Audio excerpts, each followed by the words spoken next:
সেভাবে দলীয় সাফল্য না পেলেও ব্যক্তিগত নৈপুণ্যে দারুণ এক বিপিএল পার করছেন তানজিদ হাসান তামিম।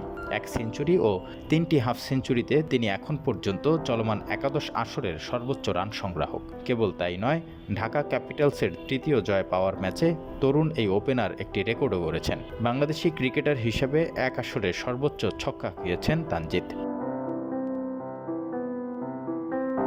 চলতি বিপিএলে আজ দিনের প্রথম ম্যাচে মুখোমুখি হয়েছিলেন ঢাকা ক্যাপিটালস ও চিটাগং কিংস। আগে ব্যাট করতে নেমে চট্টগ্রাম নির্ধারিত 20 ওভারে 6 উইকেটে 148 রান তোলে। লক্ষ্য তাড়ায় 18 ওভার 1 বলে 2 উইকেট হারিয়ে জয়ের বন্দরে পৌঁছে যায় ঢাকা।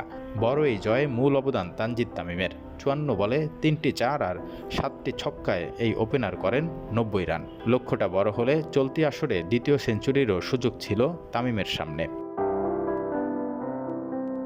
ইনিংসে 7টি 6 হাঁকিয়ে বিপিএলের এক আসরে সর্বোচ্চ ছক্কার রেকর্ডটি নিজের দখলে নিয়েছেন তানজিদ। 10 ম্যাচে তার 6-এর সংখ্যা দাঁড়ালো 29টিতে। এর আগে বাংলাদেশি ক্রিকেটারদের মধ্যে এক বিপিএলে সর্বোচ্চ 24টি ছক্কার রেকর্ড ছিল তাওহিদ হৃদয়ের। গত বিপিএলে কুমিল্লা ভিক্টোরিয়ান্সের হয়ে তিনি 14 ম্যাচে সর্বোচ্চ ছক্কার রেকর্ড গড়েছিলেন। এছাড়া 2019 আসরে এই ফ্রাঞ্চাইজির হয়ে 14 ম্যাচে 23 ছক্কা মারেন তামিম ইকবাল। তামিম হৃদয় দুজনকেই ছাড়িয়ে তানজিদের সামনে 6-এর সংখ্যাটা এবার আরও বাড়িয়ে নেয়ার সুযোগ রয়েছে। এতে গেল দেশীয় হিসাব। বিপিএলের এক আসরে সব মিলিয়ে সর্বোচ্চ ছক্কার রেকর্ডটি ওয়েস্ট ইন্ডিজ কিংবদন্তি ক্রিস গেলের দখলে। 2017 আসরে রংপুর রাইডার্সের জার্সিতে ইউনিভার্স বস 11 ম্যাচে ছক্কা হাঁকিয়েছিলেন 47টি, যা এখন পর্যন্ত প্রায় ধরাছোঁয়ার বাইরে। চলতি আসরেই সে রেকর্ড স্পর্শ করা তানজিদের জন্য বেশ কষ্টসাধ্যই বটে, কারণ প্রথম রাউন্ডে ঢাকার ম্যাচ বাকি মাত্র 2টি।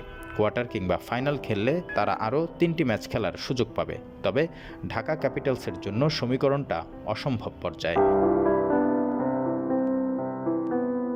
প্রসঙ্গত, চলতি আসরে এখন পর্যন্ত সর্বোচ্চ রান সংগ্রাহক তানজিদ তামিম।